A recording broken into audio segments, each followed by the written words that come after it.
Subscribe करिए हमारे channel target UP TET CTET को और बेल आइकन को दबाइए। हेलो फ्रेंड्स, मैं रेनू स्वागत करती हूँ आप सभी भावी अध्यापक एवं अध्यापिकाओं का आपके अपने channel target UP TET CTET में। दोस्तों, आज की इस वीडियो में हम आपके डीएलएड थर्ड सेमेस्टर के फर्स्ट पेपर शैक्षिक मूल्यांकन क्रियात्मक शोध एवं नवाचार के बहुत ही इंपॉर्टेंट बहुविकल्पी क्वेश्चंस को आज की इस वीडियो में हम पढ़ने वाले हैं। और ये जितने भी क्वेश्चंस यहाँ पर आप पढ़ोगे सब बहुत ही इंपॉर्टेंट है आपके एग्जाम की दृष्टि से।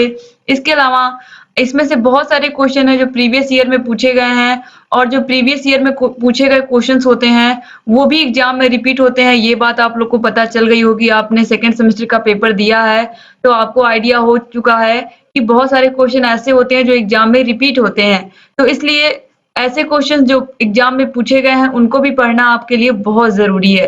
तो चलिए हम स्टार्ट करते हैं। क्वेश्चन नंबर 1 है, क्रियात्मक शोध का विकास किसने किया था? एम.एस. कोरे ने, फ्रॉवेल ने, जॉन डीवी ने या इनमें से कोई नहीं? दोस्तों, राइट आंसर है ऑप्शन 1 एम.एस. कोरे ने। क्रियात्मक शोध का विकास एम.एस. कोरे ने किया था। जिन भी प्रशिक्षुओं ने क्लासेस ली हैं, मेरे हैंड रिटन नोट्स को पढ़ा है, उन्हें पता होगा ऑप्शन 1 ही बिल्कुल राइट आंसर है। क्वेश्चन नंबर 2 है, शून्य परिकल्पना संबंधित है। दोस्तों, परिकल्पना दो प्रकार की होती है। पहली होती है निर्देशित परिकल्पना, दूसरी होती है निर्देश रहित परिकल्पना। तो यहाँ पर पूछा है जो शून्य परिकल्पना है यह किससे संबंधित है? तो यह संबंधित है निर्देश रहित परिकल्पना से, यानी कि ऑप्शन बा जो है ये बिल्कुल राइट आंसर है। दोस्तों, इस तरीके से जो शून्य परिकल्पना है यह संबंधित है निर्देश रहित परिकल्पना से। इसके बाद क्वेश्चन नंबर 3 है, क्रियात्मक अनुसंधान का अन्य दूसरा नाम है? क्रियात्मक शोध, मौलिक शोध, अ व ब दोनों या इनमें से कोई नहीं? दोस्तों, जो क्रियात्मक अनुसंधान है इसका दूसरा नाम है क्रियात्मक शोध। तो ऑप्शन आ जो है ये बिल्कुल सही है, चाहे हम अनुसंधान कहें या शोध कहें, दोनों की बात एक ही है। इसके बाद क्वेश्चन नंबर 4 है, मापन होता है गुणात्मक, मात्रात्मक, तुलनात्मक या उपरोक्त सभी? दोस्तों, जो मापन होता है यह मात्रात्मक होता है, यानी कि कोई भी चीज कितनी मात्रा में है यह बताता है मापन।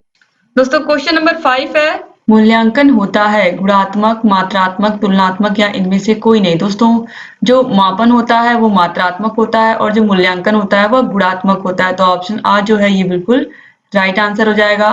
क्वेश्चन नंबर 6 है, क्रियात्मक अनुसंधान का प्रथम चरण है? कार्यविधि, समस्या चुनने का कारण, समस्या की पहचान या निष्कर्ष? तो क्रियात्मक अनुसंधान का जो प्रथम चरण होता है वो होता है समस्या की पहचान। क्वेश्चन नंबर 7 है, न्यायादर्श का संबंध है मापन से, मूल्यांकन से, क्रियात्मक शोध से या इनमें से किसी से भी नहीं?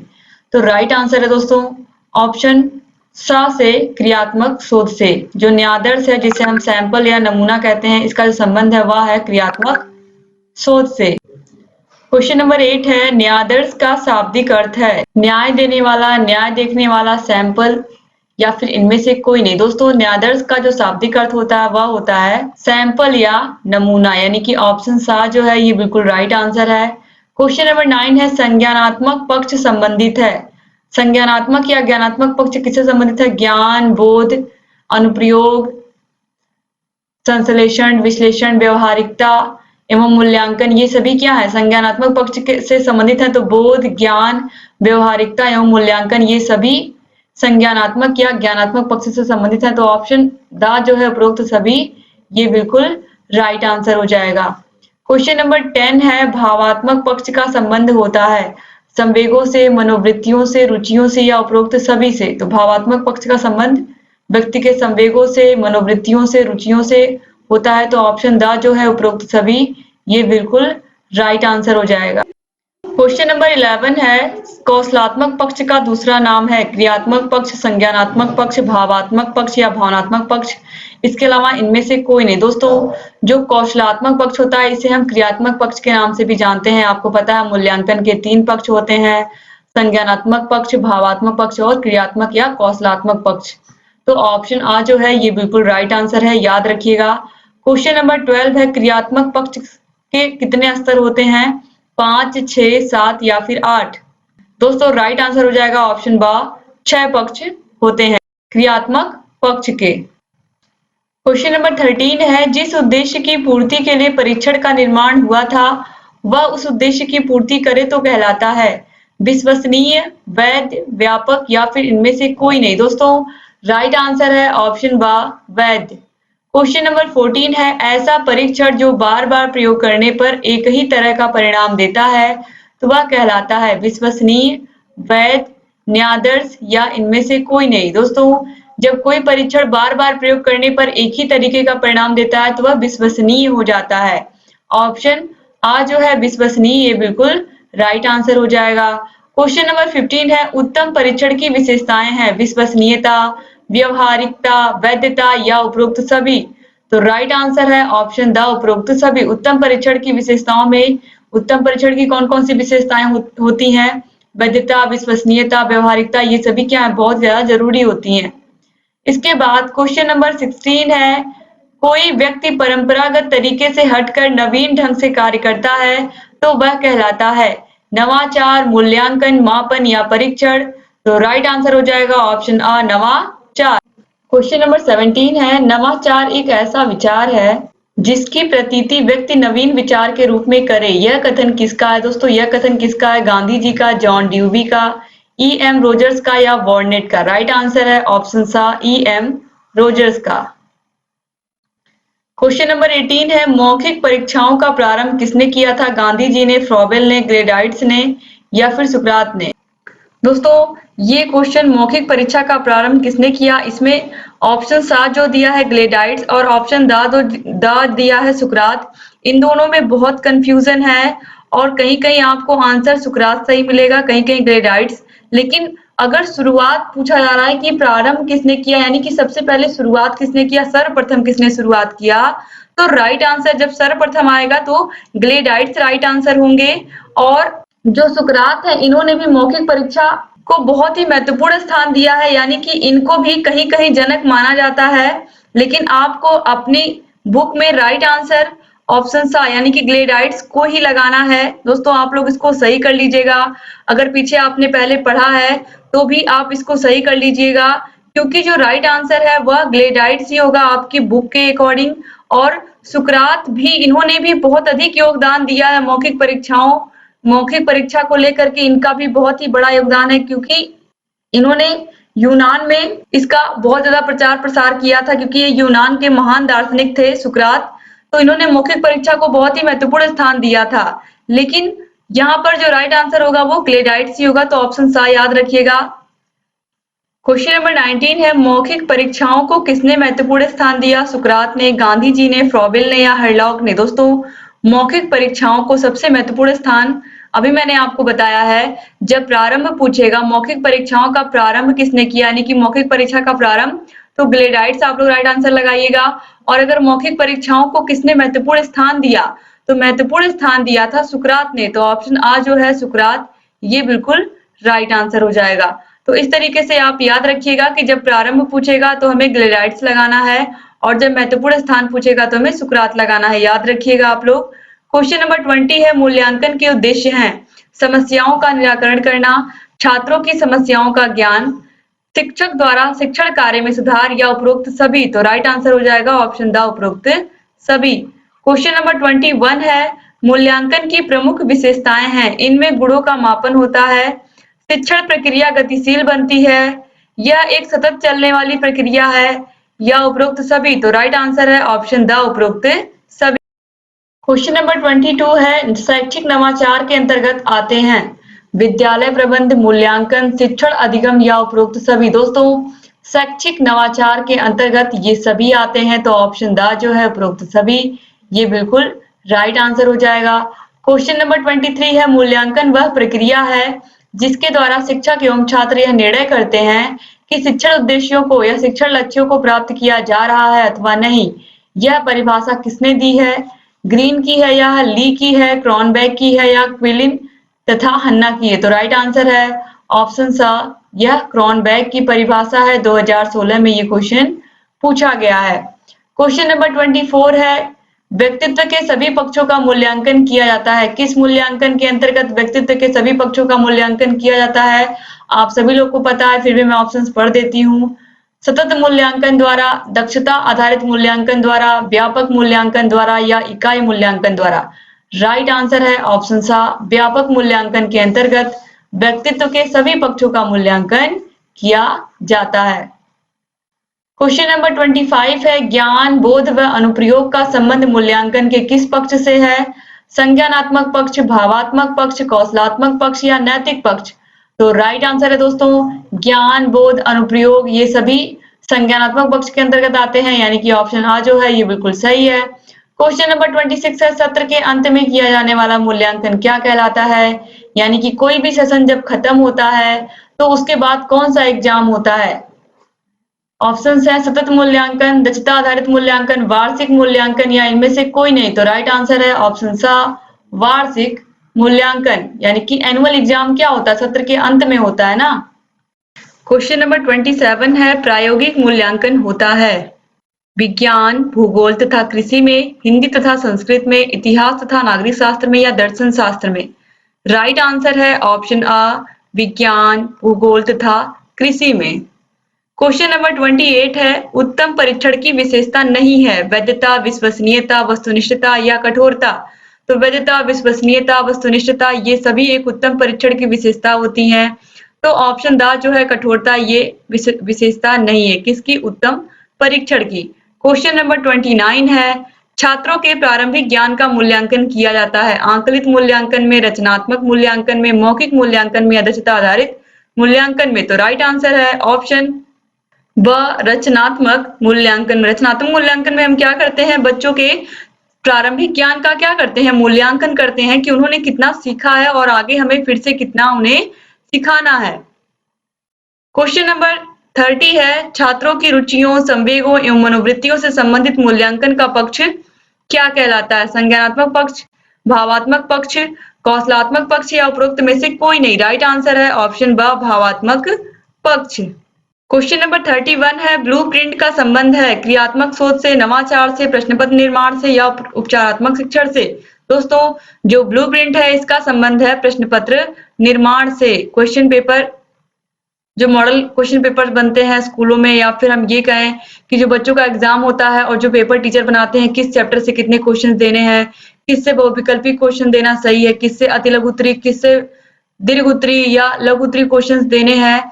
तो ये सभी जो कार्य होते हैं वो सबसे पहले ब्लूप्रिंट के माध्यम से होते हैं, यानी कि जो ब्लूप्रिंट होता है यह क्या होता है? प्रश्न पत्र निर्माण की एक प्रक्रिया होती है। इसके माध्यम से हमें डिसाइड करते हैं किस चैप्टर से हमें कितने क्वेश्चंस रखने हैं, कौन कौन से क्वेश्चंस बच्चों को देने हैं, ताकि बच्चों ने कितना सीखा ये हमें पता चल सके। क्वेश्चन नंबर 32 है, छात्रों की त्रुटियों का ज्ञान होने पर उन्हें दूर करने के लिए किया जाने वाला शिक्षण क्या कहलाता है? आप सभी को पता है जब हम बच्चों की त्रुटियों का, कमियों का पता लगा लेते हैं तो हम क्या करते हैं? निदानात्मक शिक्षण करते हैं। और जब हम उन कमियों को दूर कर लेते हैं, यानी कि जब हम पता लगा कर उन कमियों को दूर कर रहे हैं, जब उन कमियों को दूर करने का काम हो रहा है, तब क्या हो रहा है? वहां पर उपचारात्मक शिक्षण हो रहा है। तो ऑप्शन सा जो है ये बिल्कुल राइट आंसर हो जाएगा। जब हम कमी का पता लगाएंगे तो वह क्या हो जाएगा? निदानात्मक शिक्षण, यानी कि बच्चा किस विषय में कमजोर है, विज्ञान में, गणित में, इंग्लिश में, तो यह क्या हो गया? निदानात्मक शिक्षण। और जब हमने उसकी विज्ञान की, गणित की, अंग्रेजी की जो कठिनाइयां थी उनको दूर कर दिया, त्रुटियों को दूर कर दिया, तो यह क्या हो गया? उपचारात्मक शिक्षण।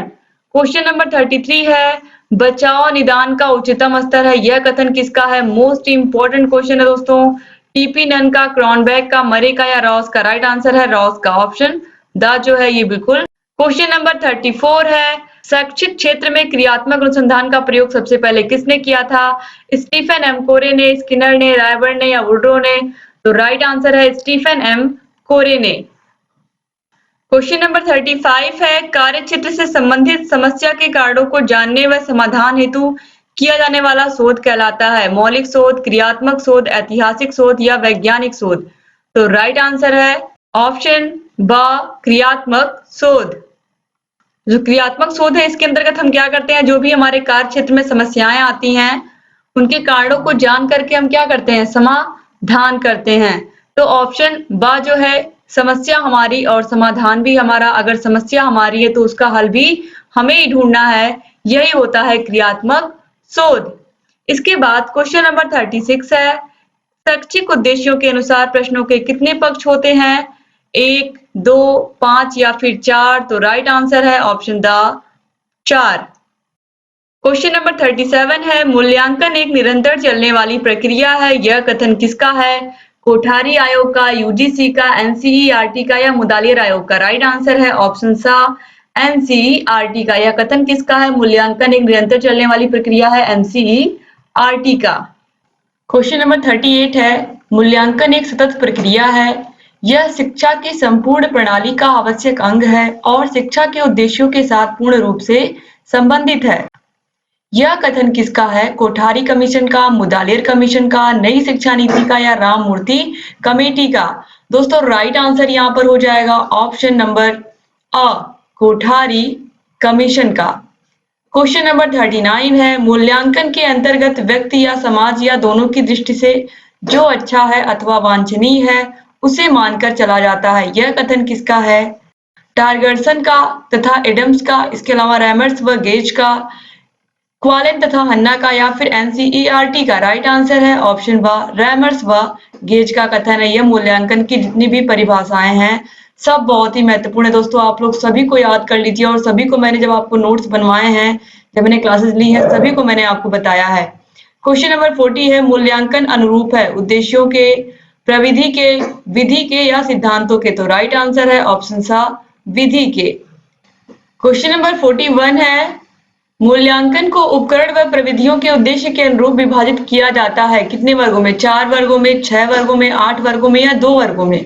तो दोस्तों यहाँ पर राइट आंसर हो जाएगा ऑप्शन अ 4 वर्गों में। क्वेश्चन नंबर 42 है, मूल्यांकन का क्रियात्मक पक्ष है घटनाओं का ज्ञान, प्रतिक्रिया करना, चरित्रीकरण करना या स्वाभाविकरण करना? दोस्तों मूल्यांकन के 3 पक्ष होते हैं, संज्ञानात्मक पक्ष, क्रियात्मक पक्ष और भावात्मक पक्ष। तो दोस्तों यहाँ पर बात हो रही है क्रियात्मक पक्ष की। क्रियात्मक पक्ष के अंतर्गत जो कोई भी प्रक्रिया होती है उसका स्वाभाविकरण करना, यानी कि उसे अपने दैनिक जीवन में शामिल करना। तो ऑप्शन द जो है स्वाभाविकरण करना, ये बिल्कुल राइट आंसर हो जाएगा। क्वेश्चन नंबर 43 है, शैक्षिक उद्देश्यों को बालक द्वारा किस सीमा तक प्राप्त कर लिया गया है, यह ज्ञात करने की व्यवस्थित प्रक्रिया को ही मूल्यांकन की संज्ञा दी जाती है। मूल्यांकन की यह परिभाषा किसने दी है? टॉर्गर्सन एवं एडम्स ने, डांडेकर ने, जेडब्ल्यू राइट स्टोन ने या फिर ब्रेडफील्ड एवं मर्डोक ने? दोस्तों राइट आंसर यहाँ पर हो जाएगा ऑप्शन बा डांडेकर। यह डांडेकर की परिभाषा है। क्वेश्चन नंबर 44 है, निम्नलिखित में से कौन मूल्यांकन का आवश्यक अंग नहीं है? शैक्षिक उद्देश्य, सीखने के उद्देश्य, व्यवहारिक परिवर्तन या छात्रों की योग्यता का वांछित स्तर? दोस्तों यहाँ पर राइट आंसर हो जाएगा ऑप्शन द छात्रों की योग्यता का वांछित स्तर। बाकी सभी क्या है? शैक्षिक उद्देश्य, सीखने के अनुभव, व्यवहारिक परिवर्तन, ये सब क्या है? मूल्यांकन प्रक्रिया के आवश्यक अंग हैं। क्वेश्चन नंबर 45 है, मूल्यांकन एक क्रमिक प्रक्रिया है जो संपूर्ण शिक्षा प्रणाली का एक महत्वपूर्ण अंग है। यह केवल शैक्षिक उपलब्धि के मापन में ही सहायता नहीं देता बल्कि उसमें सुधार भी करता है। यह परिभाषा किसने दी है? ब्लूम ने, भारतीय शिक्षा आयोग ने, बेसले ने या गैरेट ने? दोस्तों राइट आंसर हो जाएगा ऑप्शन सा बेसले। यह बेसले का कथन है। इसके बाद क्वेश्चन नंबर 46 है, मूल्यांकन है उद्देश्य केंद्रित। मूल्यांकन उद्देश्य केंद्रित होता है, उद्देश्य में घनिष्ठ संबंध है, एक व्यवस्थित पद्धति है या उपरोक्त सभी सत्य है? तो राइट आंसर हो जाएगा ऑप्शन द उपरोक्त सभी सत्य। क्वेश्चन नंबर 47 है, मूल्यांकन के कितने सोपान हैं? 2, 3, 4 या फिर 5? दोस्तों राइट आंसर हो जाएगा ऑप्शन बा 3। इसके बाद क्वेश्चन नंबर 48 है, मापन की भूमिका है वस्तु को संख्या प्रदान करना, घटना को संख्या प्रदान करना, नियमानुसार संख्या प्रदान करना? दोस्तों मापन का कार्य ही होता है किसी को भी संख्या प्रदान करना या अंक प्रदान करना। तो ऑप्शन द उपरोक्त सभी ये बिल्कुल राइट आंसर हो जाएगा। क्वेश्चन नंबर 49 है, मापन का उपयोग किया जाता है उद्देश्यों के बनाने में, छात्रों के चयन में, शैक्षिक विधि के चयन में या छात्र का परिणात्मक मूल्य निर्धारण में? तो राइट आंसर हो जाएगा ऑप्शन द छात्र का परिमाणात्मक मूल्य निर्धारण में। क्वेश्चन नंबर 50, जिस परीक्षण से विद्यार्थी या शिक्षार्थी की किसी विषय या अनेक विषयों की में कठिनाइयां ज्ञात की जाती हैं उसे क्या कहते हैं? आपको पता है अच्छे से कि जब भी हम किसी भी विद्यार्थी के किसी कठिनाई का पता लगाते हैं, आखिर में बच्चा किस विषय में कमजोर है, तो वह क्या होता है? निदानात्मक परीक्षण या निदानात्मक शिक्षण, और जब हम उसकी उस परेशानी को या उसकी उस त्रुटि को, उसकी कमी को दूर कर देते हैं तो वो क्या हो जाता है? उपचारात्मक शिक्षण। तो यहाँ पर क्या होगा? निदानात्मक परीक्षण। ऑप्शन सा जो है ये बिल्कुल राइट आंसर हो जाएगा। दोस्तों इस तरीके से यहाँ पर आपने टॉप 50 क्वेश्चन कर लिए, मोस्ट इंपॉर्टेंट। अब इसके बाद जितने क्वेश्चन और इसमें बचे हुए हैं वो भी मैं आपको करा दूंगी, और आप लोग लगातार अच्छे से सभी क्वेश्चंस को करिए और अपनी तैयारी को बेहतर बनाइए। जहां कहीं भी कोई भी समस्या आ रही है हमसे पूछते रहिए। उम्मीद करती हूँ कि ये वीडियो आपको पसंद आया होगा और आप लोग इसको अपने कॉलेज फ्रेंड्स के साथ भी शेयर करेंगे। दोस्तों इसमें मैंने बहुत सारे क्वेश्चन ऐसे भी बताए हैं जो प्रीवियस ईयर में पूछे गए हैं, जो आपके लिए बहुत ही महत्वपूर्ण है। यहाँ आई बटन पर क्लिक करके थर्ड सेमेस्टर के सभी क्लासेस की लिंक आप यहाँ से देख सकते हैं। हर एक विषय का हैंड रिटन नोट्स आप देख सकते हैं, क्लासेस पढ़ सकते हैं, previous year question paper solve कर सकते हैं। राजन सीरीज, पवन सीरीज ऑलरेडी मैंने सॉल्व करा दी हैं। इंपॉर्टेंट क्वेश्चंस भी मैं सॉल्व करा रही हूँ। सभी की लिंक आपको डिस्क्रिप्शन बॉक्स और कमेंट बॉक्स में भी मिल जाएगी। और जहां कहीं भी कोई भी समस्या आ रही है हमसे बताते रहिए। अगर अभी तक आपने चैनल को सब्सक्राइब नहीं किया है तो प्लीज सब्सक्राइब कर दीजिए और घंटी के निशान को भी प्रेस कर दीजिए, ताकि हम जो भी नई वीडियोस बनाते हैं उन सभी का नोटिफिकेशन आप सभी के पास समय से जाए और आप बिना मिस किए इन सभी वीडियोस को देखते रहें। एक बार फिर से आप सभी का बहुत बहुत धन्यवाद वीडियो पूरा देखने के लिए। मिलते हैं नेक्स्ट वीडियो में, तब तक अपना ख्याल रखिएगा, अपने परिवार का ख्याल रखिएगा और हमारे चैनल से ऐसे ही बने रहिएगा दोस्तों।